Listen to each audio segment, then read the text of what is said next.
por muito menos de onde eu tô, a galera já se perde. O cara sobe o primeiro degrau de uma escada que a gente talvez esteja no 100º e o cara já acha que ele é a última Coca-Cola do deserto e ali ele começa a se jogar por terra. Ele mesmo começa a cair e perder a própria validade. Eu era o cara que tava com a chuteira amarrada, eu costumo brincar com isso. Quando um técnico, a Copa começou agora, o Brasil tá lá jogando e de repente o Neymar machuca, o Tite aponta pro banco e fala, vem você, Pedro.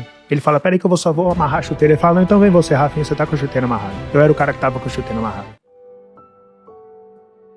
Eu era um cara que vendia água na praia.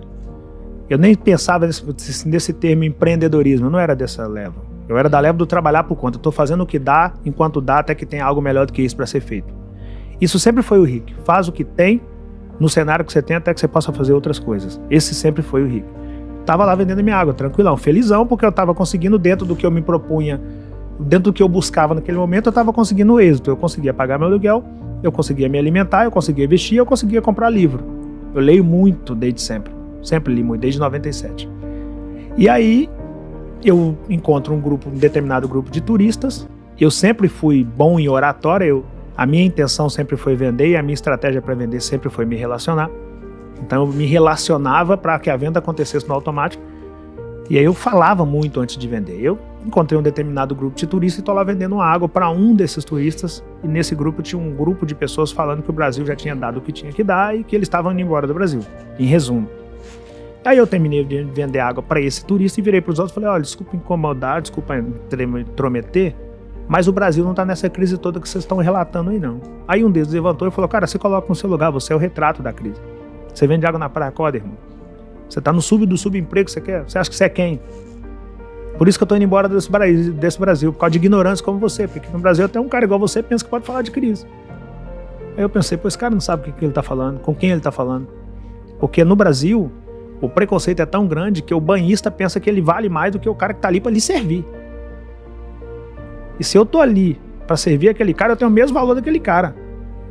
Mas no Brasil, o cara acha que ele é mais. Costumo brincar com isso. Quer conhecer o ser humano, leve-o no restaurante e repare como ele trata um garçom. E na praia é a mesma coisa. Eu sou o garçom da praia. Então coloca um bilionário na praia e repara como ele vai tratar o ambulante vendedor de água que vai passar por ele. Ali ele se descreve, ali ele se revela. E eu olhei para aquele cara e falei, pô, ele não sabe o que ele tá falando e com quem ele tá falando. Quer saber? Eu vou falar de crise. Aí fui para casa. Eu morava em uma casa que, sei lá, esse estúdio que eu tô aqui é muitas vezes maior do que a casa que eu morava. E aí eu não tinha nem móvel na minha sala. Tinha um pequeno rack, uma televisão daquela de tubo grandona. Eu peguei o celular, encostei na televisão e falei. Nem falo gravei, eu falo que eu falei o vídeo da água. Porque pra mim era a prática do dia, diária. Eu queria mostrar pra aquele cara que dava pra fazer alguma coisa. Que era pegar R$10 e através daquele R$10 comprar meio saco de gelo, um pet de água, ou seja, 12 águas, um fardo de água, e começar a oferecer essa água. E pegar o dinheiro desse primeiro pet e tentar fazer o segundo, e pegar o dinheiro do segundo, tentar fazer o terceiro, e passei uma matemática lógica com início, meio e fim. Inclusive, eu nem dei a dica de começar tendo R$10, eu dei a dica de se relacionar para pegar R$10 emprestado. E no final eu falei isso, já que você conseguiu o lucro, volte lá e paga aquele cara que te emprestou, que você vai manter porta aberta. E aí, dessa dica toda com início, meio e fim, finalizei provocando. Falei, você agora sabendo que tem algo que dá para ser feito. Se você não se propõe a fazer esse algo, aí a crise já não tá mais no Brasil, tá em você. E aí falei, pega a visão, que é uma gíria carioca, é um dito nosso de favela no Rio, de comunidade no Rio, que no Rio nós não falamos favela, né? Favela é só da Rocinha, que é nome próprio, o restante é comunidade e complexo. Complexo é uma quantidade de comunidades em um só local. E aí é uma gíria nossa, falei, pega a visão. No automático, assim, sem ali ter a intenção de fazer do pega a visão um bordão, sem ali ter a intenção de viralizar. Eu nem conhecia esse termo viralizar, eu não era desse ambiente, não. O meu ambiente era areia, meu escritório era praia. E eu tava lá e fiz o vídeo, postei o vídeo e fui dormir. Tinha 800 pessoas no Instagram. Tinha 800 e alguma coisa de seguidor quando eu postei aquele vídeo. Quando amanheceu o dia, tinha 8.000 pessoas lá. E aí eu falei, cara, deu ruim isso aqui, vai dar ruim. Eu costumo dizer que era muita gente no lugar. E aí eu desci pro centro, falei, nem vou ficar lendo isso aqui não. Pela primeira vez eu vi minha página com mais 99 mensagens lá pra responder. Eu falei, nem vou abrir isso aqui, alguma coisa errada eu fiz. Vou pra praia à tarde, eu vejo isso aqui. E aí fui pro centro pra comprar água. Quando eu chego no centro, o dono do depósito de água vira pra mim e fala, Mangueira, o que você tá fazendo aqui? A galera me chamava de Mangueira por causa da caixa de isopor, porque eu criei uma forma de me diferenciar dos demais. Era todo mundo sem camisa, todo mundo com a caixa branca, todo mundo com óculos na cabeça. Falei, cara, eu tenho que ser diferente dessa galera. Aí eu peguei uma camisa da Mangueira, que é a minha comunidade, coloquei um short verde que tinha a ver com a camisa verde e rosa da Mangueira, peguei minha caixa, que era branca, e fitei ela toda de verde e rosa. Aí de longe dava pra galera me ver. De geral, começou a me chamar de Mangueira. O dono do depósito de água virou e falou: Mangueira, o que você tá fazendo aqui? Eu falei: como assim? O que eu tô fazendo aqui? Vim vender água. Ele falou: cara, o Flávio tá te procurando. Eu falei: quem é Flávio? Só pra saber. Ele virou pra mim, pegou minha caixa, colocou no chão e falou: sabe o Orlando City, aquele time que o Kaká joga, que a Marta joga? Eu falei: sei. É o dono daquele time. Aí eu pensei, mexi na tartaruga desse cara. Quando você vê uma tartaruga em cima de uma geladeira... O que eu fiz, velho? O cara vai me apagar, né? Se você encontrar uma tartaruga em cima de uma geladeira, não mexe com ela não, que uma tartaruga não consegue subir em cima de uma geladeira. Foi alguém grande que colocou essa tartaruga lá. Eu pensei, mexi com a tartaruga desse cara. Falei: Thiago, só pode ser... O nome desse cara do depósito é Thiago. Falei: Thiago, só pode ser o vídeo que eu gravei. Quando eu chegar em casa, eu apago esse vídeo. Ele falou: que apaga? Você pirou. Você sabe o nome, a Wiser Educação, o Powerhouse, o meu Sucesso.com, Geração de Valor? Eu falei: sei, é tudo desse cara. Esse cara, em resumo, Mangueira, esse cara é um dos bilionários do Brasil. Esse cara tá te procurando. Pensei, quando eu chegar em casa, eu apago, que alguma coisa tem a ver com esse vídeo. Aí ele desanimou de tentar me convencer a fazer contato com o cara, e eu fui pra Copacabana. Quando eu cheguei em Copacabana, eu descobri que todo mundo conhecia o tal do Flávio. Ô Flávio, Flávio, Flávio! Eu não tinha Instagram na rua. O meu plano de internet, eu costumo brincar com isso, o meu plano de internet era daqueles que, se você abrir o Instagram na rua, lá se foi dados móveis. Então eu só fui ver a mensagem do Flávio à noite, quando eu cheguei em casa. Quando eu cheguei lá, eu tinha 25 mil seguidores. E uma mensagem do Flávio falou: ó, cara, eu tenho uma página chamada Geração de Valor, meu nome é Flávio Augusto da Silva, e eu não sei se você já ouviu falar em mim ou na página, mas nessa página eu nunca postei em 9 anos um conteúdo que não fosse produzido por mim. E o seu vídeo chegou até mim, e o seu vídeo é tão impactante que eu postei o seu vídeo. Eu vou pouco ao Brasil, mas eu quero encontrar com você. Eu quero mandar 2 passagens para você, e quando eu for, eu quero encontrar com você. E aí dali começou essa história que o povo conhece. Então eu gravei o vídeo como resposta de um ato de preconceito, dado por um cara preparado para lidar com isso, porque o pior que pode acontecer, para além do ato de preconceito, que já é inexplicável, que é totalmente desnecessário, é a vítima desse ato não estar pronta para lidar com aquela situação. E eu estava pronto. E aí, a partir daquele limão, eu falei: quer saber, cara, é um limão, até arde pra caramba. Agora, na mão de um cara preparado, isso aqui dá uma limonada. E aí fui pra casa e gravei o vídeo. Poderia ser só aquele vídeo? Poderia. E tava tudo certo. Eu não era um cara que tava tentando viralizar vídeo.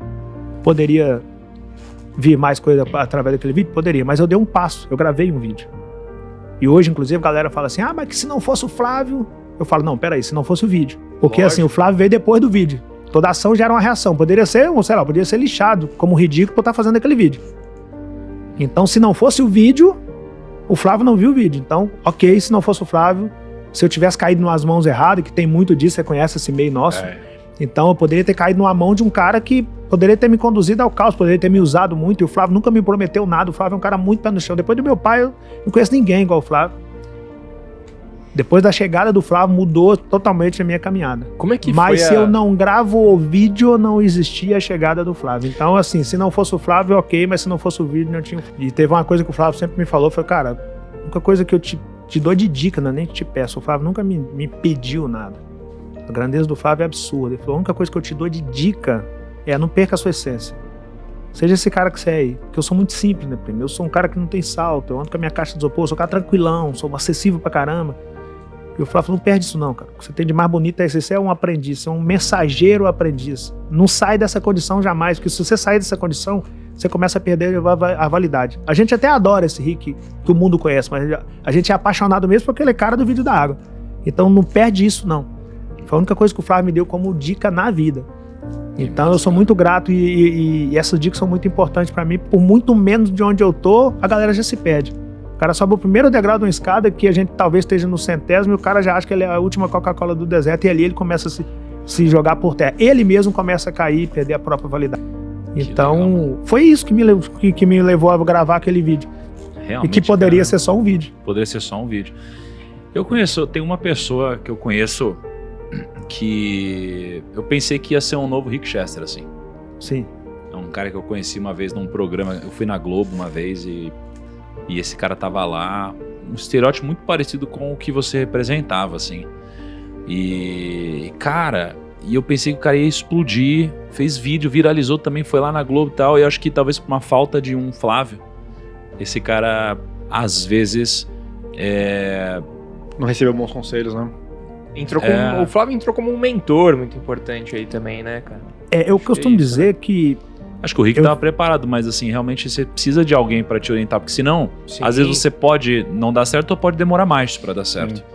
Mas receber um conselho ali que pode fazer essa diferença, pô, acelera muito. Eu costumo dizer que o pior, falei isso com você antes de começar, que nós estávamos chegando aqui. Tem 2 cenários que são caóticos para qualquer pessoa que tenha a ousadia de pensar em mudar de realidade de vida.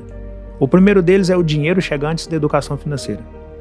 E o segundo deles é a oportunidade de chegar antes do preparo. Quando o Flávio chegou, eu estava preparado.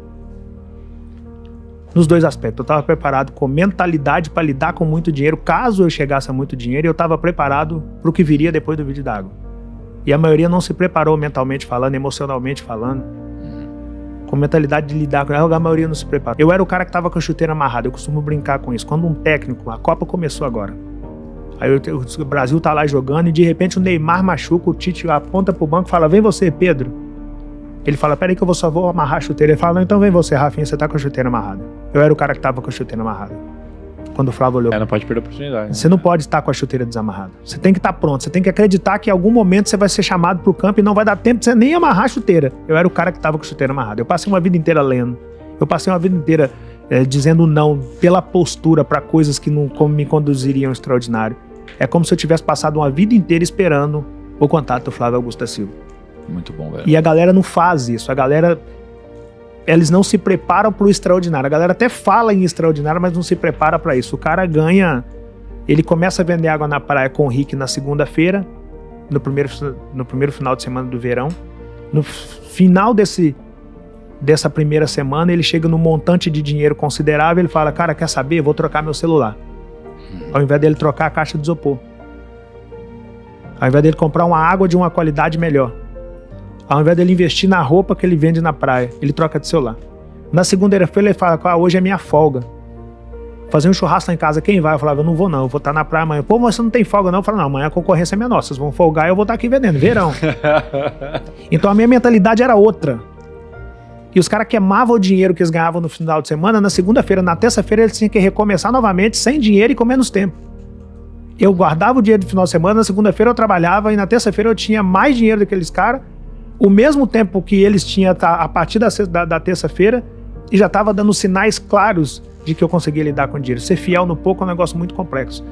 E eu conseguia fazer isso no pouco. Com o tempo eu passei a ser referência para aqueles caras, e essa referência hoje é essa que o Rick mostra para o mundo. Mas eu estava preparado com mentalidade financeira para cuidar de pouco dinheiro e emocionalmente preparado.